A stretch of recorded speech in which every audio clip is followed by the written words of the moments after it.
Nimble Beaver is going to 1. It is soon to be limited. Hello guys and welcome back to another cold episode. On today's episode, I wanted to give a last hurrah to Tri-Brigade Spright, a deck that is about to basically die, given the fact that Nimble Beaver is about to go to 1. And it is one of the main reasons to actually play this deck, given the fact that being able to send Nimble Angler is very nice when you can utilize beasts in order to actually go into the rest of your Tri-Brigade line and do a various amount of stuff there. And it's a actually decent normal summon outside of things like, I don't know, the Spright stuff. And with all of the limitations to the rest of the Spright stuff, it just makes sense, right? Now, granted, with that being said, technically, you could play Nimble Momonga. Or Musasabi. They're also technically 2s that are also technically beasts. So in theory, you could still do the angler stuff, but it becomes significantly worse and it's really just not even worth it. Even though this is like the worst version of the deck already, they decided to solely hit this version of Spright. I don't know why they decided to do this, but they did. So alas, here we are. So yeah, one last hurrah to this deck. Let's quickly start off with the Tri-Brigade half of the engine. We're starting off with 2 Nerval, 2 Karos, and triple Kit, as well as 2 Fractal. That's pretty much it for that line. Then, of course, we are playing the 1 Nimble Angler, as well as triple Beaver. The 1 Angler, because we only need it to send off of Sprint. That is literally it. That's all that we need it for. We don't even need it necessarily for a 2, because we're only playing a very select amount of Sprites. That being the 2 blue, the 1 jet, the 1 red, and the 1 carrot. That's it. Next up, we have ourselves the 1 Rescue Cat, which is the one other piece of tech that I am playing. This came up surprisingly a lot, because here's what you can do. You make Mannequin Cat, you grab the Maxi that the opponent has activated, that you have either crossed out, or Ash Blossomed, or any other Earth target that it may be, right? Or if they just have an Earth on their field already, you go for that. Mannequin Cat then special summons out the Rescue Cat by targeting the Earth, and now you have Rescue Cat to then activate to special summon Kit, or Karos, or heck, a Beaver, whatever it may be, and then you can use those however you want. It came up so often, and it was so nice just to get like 2 additional pieces of material off of that 1 card. It was very, very cool. So yeah, just playing the random 1 of Cat. It also comes up, you can normal summon it and, you know, do the whole Tri-Brigade stuff with the Karos and the Kit. So there you go. Next up, we are playing a whole bunch of spells and traps, as you can see here. We're going to start off with the Tenkis. We're playing triple Tenki, or double Tenki. I don't like 3 Tenki, and the reason for this, yes, Fractal is very nice, but oftentimes when I play 3 of Fire Formation Tenki and 3 Tri-Brigade Fractal, I end up seeing both in the same hand, which is redundant and not very useful oftentimes. So, either way, you're probably going to die to Ash on the Fractal activation anyway, so it's really not that big of a deal. Most of the time, I feel like just 2 is enough. So I'd rather play, like, the Rescue Cat. We're also playing, of course, the 2 starter and the 1 smasher for the Spright engine. As for the rest of the cards, we're playing a triple Maxi, triple Ash Blossom, hooray! We're also playing the 3 outs, the 3 spell outs, 2 Maxi, the double call by and the 1 cross out. Then, of course, we are playing 1 Foolish Burial and 2 Triple Tactics Talents. Honestly, you could play 3 of this. Triple Tac is really, really good right now, especially for going second. But because we are playing a lot more hand traps, as you can see, we're playing Triple Maxi, Triple Ash Blossom, and Triple Impermanence. It doesn't make as much sense to play 3 of the Triple Tacs as well. So yeah, that's basically it. And then, of course, the Triple Tacs, and last but not least, 1 Tri-Brigade Revolt. Now, honestly, oftentimes my board ends up being rather clogged, so having the Tri-Brigade Revolt kind of hinders my board, or isn't as useful for that end board. But it's still not terrible, given the fact that basically it's just insurance. It's like, hey, if you out my board, I can just flip Revolt and go for Sure Egg and out whatever you do, right? Because I still have the Revolt and I can chain block and yada yada. So it's just kind of that insurance on top of the rest of your end board, and it allows you to, if need be, add that follow-up as well. Also, if your hand gets like hand trapped or something along those lines, it's still nice. Anyway, moving on to the extra deck, we're playing 1 Mannequin Cat and 2 Gigantic Sprites. I already mentioned Mannequin Cat. However, it also has another feature where it is a beast, and if you don't know, the Tri-Brigades specifically do not allow you to utilize other such types other than the Beast Warrior or Winged Beast for link summons after you've activated their Banished to Link effect. So, do keep that in mind. You can't use any of your sprites. You can't use Angler. You can't use Maxi or anything like that. So, you know, keep that in mind. That's why we have the Mannequin Cat as well. It basically turns 2 sprites into a link material. It's kind of weird, but sometimes that does come up, and keep that in mind. We're playing 1 Almirage for really bad hands when basically we draw just a kit or a Nerval so that we can get off to the races if we need to. We are playing the 1 IP Masquerena. This comes up a lot. 1 Double Dragon Lord, the 1 Faragite, the 1 Bear Brum. Bear Brum, using both of its effects is also pretty nice, being able to like discard to special summon back a Tri-Brigade, but more importantly, being able to like link it off to grab up the Revolt is also nice. Yeah, that's basically it. We're playing 2 Elf, the card that actually should be limited in Spright, and the only card that realistically should be limited in Spright. But alas, here we are. Or I should say, I say limited, but banned. I mean banned. Next up, we have the 1 Sprint. We're playing the 1 Rugal, 1 Avramax, 1 Apollosa, and 1 Shrek. We're playing the Avramax for the IP Masquerena target. This could also be switched out maybe for a in Underworld Goddess, but that's kind of up to you. I think Avramax is a little bit more useful given the fact that you can use an Elf and a IP Masquerena to go into this, and then it's pretty difficult to deal with for most decks. Like, what's Pearly going to do against this? Honestly, not a whole lot. There's not much that you can realistically do as a Pearly player, because everything targets, basically. So, not a lot of decks have efficient outs besides, like, making Underworld Goddess themselves, in which case you just activate an Avramax and spin a card, and they're probably pretty good. But there's that. Also, Rugal is very important here just to basically have a 3 link that you can go into. Basically, this just needs to be a 3 link. You could also technically switch this out for something like a Doom Eagle. I'm not as big of a fan of Doom Eagle because it specifically targets at monsters, and it's not really something that can deal with like spells and traps like you would need to with Pearly. So I think Rugal is just a little bit better, being able to like add back a monster to your hand, similar to Spright, or similar to Elf. So there's that. Let's hop into the deck and show you how this deck performs. Alright, so here we are going first, and this is mostly I don't know, this is just a really good hand. We have the outs to the Maxi, which is very nice, but I do make a bit of a mistake here by going for the Rescue Cat here first, instead of going for like a Fractal or what have you. I'm pretty sure my opponent doesn't have anything to really deal with this Rescue Cat, but realistically, this is just a terrible mistake. If they imperm this, if they ash this, if they do basically anything here, my play just kind of stops dead in its tracks. My Fractal doesn't get me there, so I realistically should have gone for like a Fractal first to try and grab a Karos, and then maybe not normal summon the cat, but honestly, it's fine. I'm rewarded anyway. So we're going to go for the Karos, we're going to go for the kit, we're going to go for the red, we're going to grab it the blue here, and then they go Nibiru, and I'm just like, okay, no, not going to happen. So we negate that there, but we do need to keep in mind that they have the Nibiru. We're going to grab up a Jet off of the blue, special summon the Jet, grab up the Smashers. There's no real point since we only have one other target here for the Spright starter, so honestly just grabbing Smashers here makes the most sense. We're going to go for the Faragite here. We're going to then activate the kit, dump Nerval, grab it, grab the Karos, then we're going to special summon out the Fractal. Fractal will then banish 2 for the Bear Brum, and then we're going to discard it 2. I'm actually just going to discard the Smashers. I don't think it's as worth it as compared to bringing out a kit. I'm then going to link off into Elf here, and then we're going to activate the Faragite and draw Beaver, which is funny, but we've already normaled, and then go into Gigantic here. We're going to activate the Gigantic effect to grab up that last one with the Carrot, and then we're going to activate the Kit effect, because now we have an additional Link Arrow. We're going to go for the Double Dragon Lord Oaths, as well as go into the Sprint, utilizing the Bear Brum. Bear Brum is now going to grab up the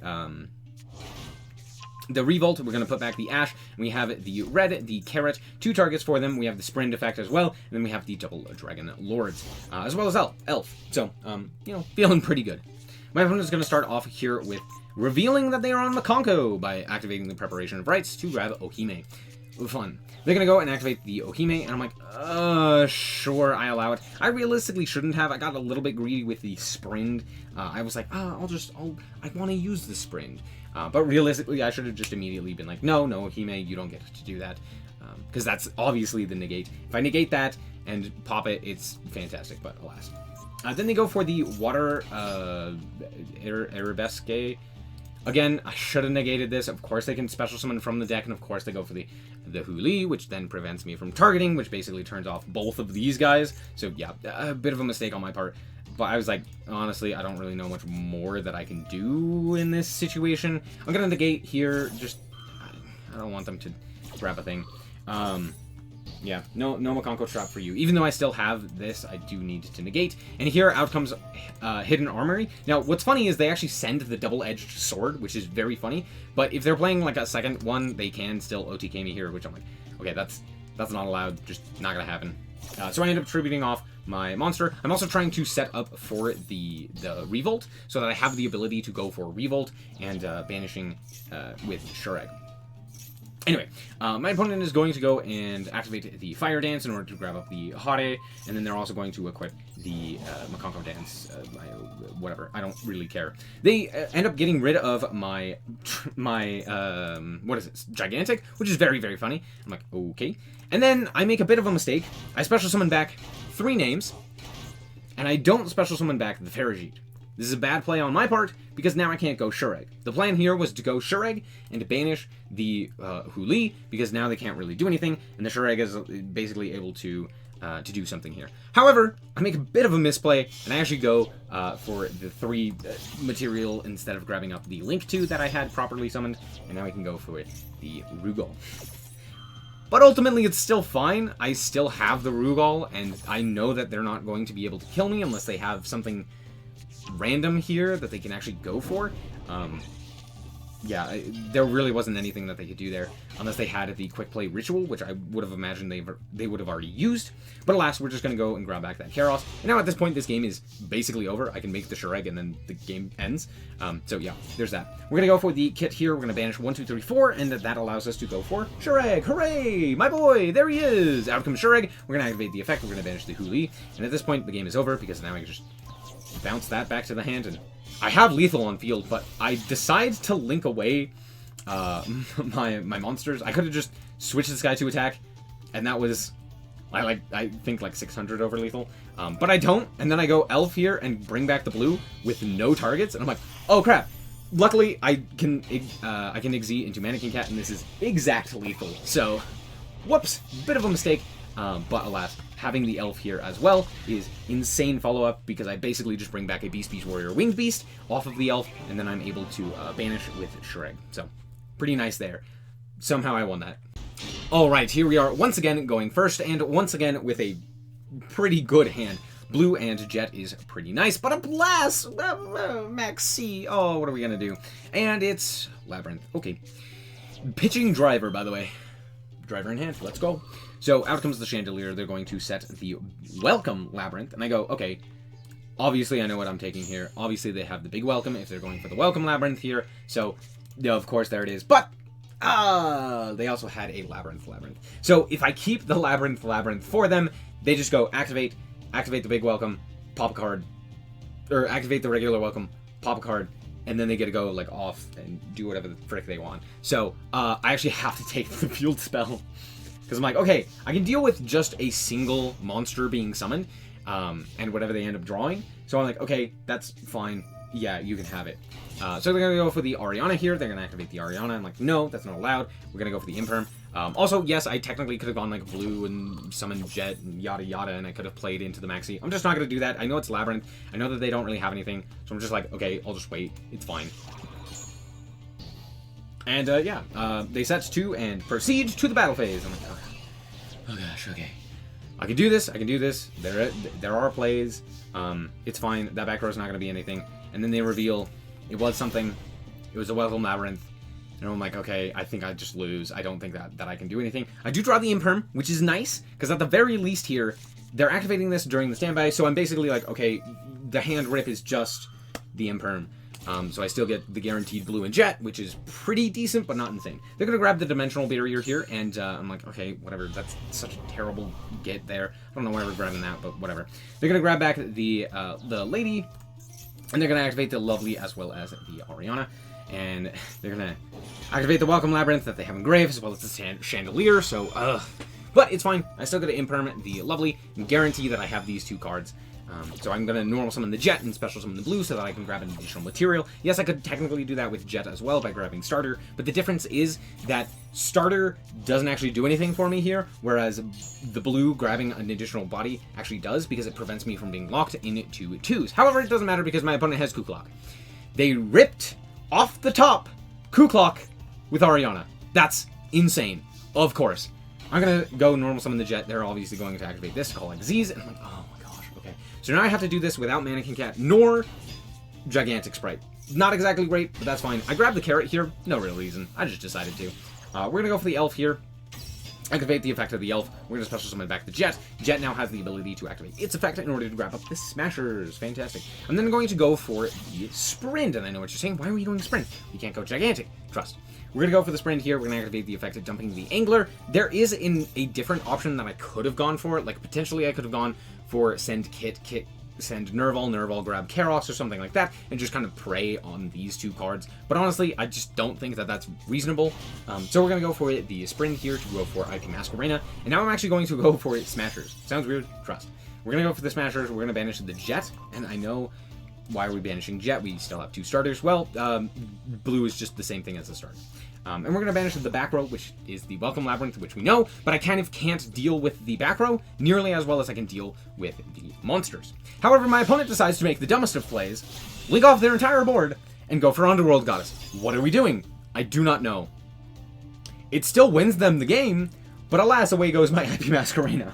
They're going to activate the effect. I'm going to activate the elf to try and special summon back, and I hope that they don't have the effect that they know about, which is to negate a monster that would be special summoned from the extra deck, of course, or from the grave. So of course they negate it, and then they negate my guy permanently. Yep. Hold on. Here's the thing. They activate Big Welcome. And if you don't know what Big Welcome does, if you control a level 8 or higher Fiend, you can target a monster your opponent controls and return that to the hand.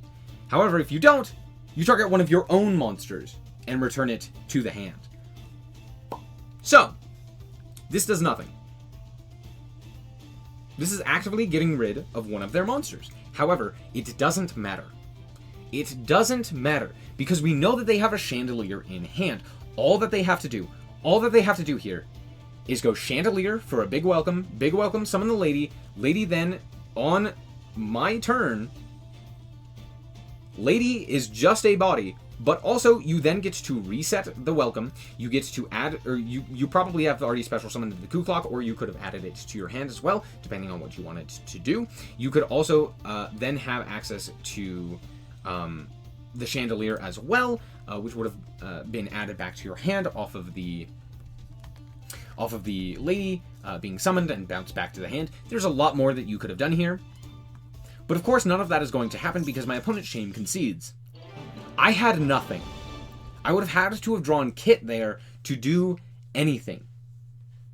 Maybe Nimble Beaver could have done something, but not a whole lot. Like, I am just dead in the water. And they're like, I'm out of there. I love Yu-Gi-Oh!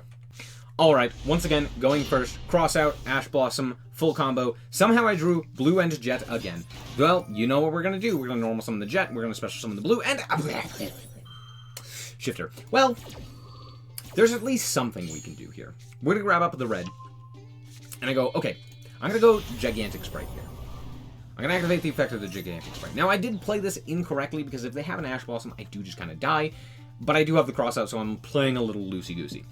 Realistically, I should have special summoned the Jet and then gone for this, or special summoned the red and then gone for this, but we're gonna go for the Jet, or we're gonna go for the red here, and now we have red carrot and cross out. You know, it's and an Ash. It's not terrible, but it's not great. My opponent is immediately gonna go to the battle phase, and I'm like, okay, carrot effect, get rid of everything. Kind of depressing, but alas, nothing I can do about this. Negate the evenly matched because, of course, they have the evenly matched, and I'm not playing an evenly matched. Out comes Ogre. Fun. Out comes Preparations. At least it's not a Fenris. They're going to go for the Ascendant of Thunder into the Dark Arm. I'm like, okay. And they're like, I'm going to pop Carrot. And I go, I'm not going to negate that. It's not going to do anything. So I'll just keep the red and not really care about it. They're going to set a card and pass. I'm like, okay, sure. Activate Preparations. Activate the effect. And I go, ooh, Maxine. So at the very least, I get a draw card. They're going to go for their own Maxi, and I'm going to go, no, that's not allowed. Ash Blossom. To which my opponent will go, okay. Imagine if they also had, like, I don't know what they could have possibly had. But I drew a Fractal, which is, like, genuinely one of the best draws that it could have been. So we're going to go and activate the Fractal here. We're going to send the Kit. Kit is then going to activate its effect. And Ogre's going to chain here. I'm like, okay, whatever, I don't care. You can look at the top 5 cards of my deck. And what do they happen to be but blue? Literally the one card that actually mattered. The rest of them don't matter. They banished the blue. So, you know, that sucks.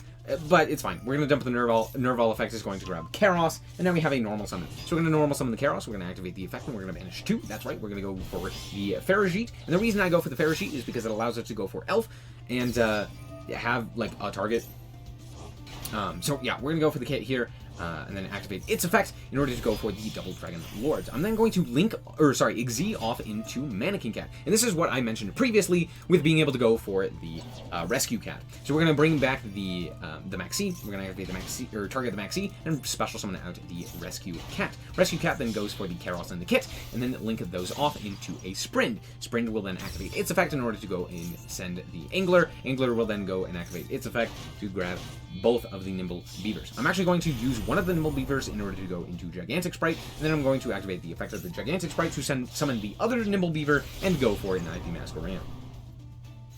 And then I notice, wait a second, I have lethal. I don't actually notice it here. I notice it when I actually go to battle, because I was like, okay, so here's the plan. What I'm going to do, I make the Gigantic Spright, I'm going to spin back this monster, I'm going to walk over this, because this can only special summon from hand and banish, so I'm like, okay, I'll walk over the Ogre, I'll spin back this guy, and I'll just leave the Maxi on field so that they can't, like, they'd have to use at least their preparations to do something about, or to, like, special summon out a Kashtira, so I'm like, that's fine. And then the music started playing, and I go, oh, wait a second. I have enough damage for lethal on board, because they're at 5,000. I go, oh, okay. So I punch in for 400 here, I walk in with the IP Masquerade, and then I have 400 over lethal. Brilliant. Good game. Alright, last time going first, because it's the last replay. We're going to start off here with the normal summon of the blue, we're going to special summon the blue, we're going to grab up the red, because why would I grab Jet here? There's no real point. And I am absolutely validated. Droll and Lockbird. Let me show you how to play around Droll and Lockbird. We're going to special summon out the red, we're going to special summon out the carrot, we're going to go for the Sprind. Guess what? Sprind does not search a card, because we just go for the Angler, and we're going to go into Faragite. Now we do luckily have a target here, so we're going to go for the Karos, we're going to banish 2, and we're going to go for the Double Dragon Lord. I then go for Gigantic here, and we're going to link off into Elf. Yeah, I go Gigantic here, and I summon Jet instinctually. I'm just like, yeah, summon Jet, and then I go, oh, right. I was supposed to summon Kit there. I didn't. Oops. Oops. That's fine. We're going to bring back the red, and I'm like, this is still pretty decent, especially through a Droll. I also have Maxi, so feels pretty good. Now, however, mind you, this Maxi is actually detrimental to me, and you'll see why in a second. But hey, Carrot, Red, Double Dragon Lords, all pretty good. And we have Elf to bring back something like a Karos if we need to. Yes, we could technically summon out the blue again, but I literally don't have any other targets, so why would I do that? I also believe I can summon back the Faragite if I need to. We're going to go during the draw phase to activate the Maxi, to the which my opponent will go, cross out. And I go, no. And then they go, just kidding, called by as well. So there is technically a way that I could have played around this by activating this in the main phase, but honestly, it doesn't really matter. I could have brought it back with the Elf, but I think, honestly, keeping the Elf to bring back Karos is probably more important, or bringing back the Faragite. Anyway, not really that big of a deal. We're going to just get that negated. Out comes the Lily, and I go, not allowed. And then they go, my friend Pearly. Luckily, we have one more bounce.